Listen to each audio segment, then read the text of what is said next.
இன்று ஆகஸ்ட் 28,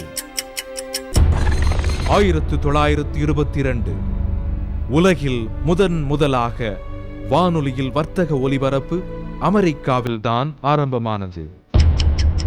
1996 இங்கிலாந்து இளவரச குடும்பத்தை சார்ந்த சார்லஸ் டயானா தம்பதியரின் 15 ஆண்டுகால திருமண வாழ்க்கை முறிந்து விவாகரத்து என்று அளிக்கப்பட்டது. 1789 வில்லியம் ஹெர்கல் என்பவர் 40 அடி பிரதிபலிப்பு தொலைநோக்கியை பயன்படுத்தி சனி கிரகத்தின் 6வது துணைக்கோளை கண்டுபிடித்தார் என்று.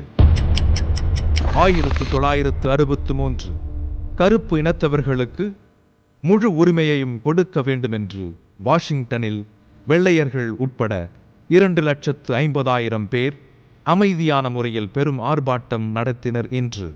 இறுதியில் நடைபெற்ற பொதுக்கூட்டத்தில் நான் ஒரு கனவு கண்டேன் என்ற மார்ட்டின் லூதர் கிங்கின் புகழ்பெற்ற சொற்பொழிவு என்று நடைபெற்றது.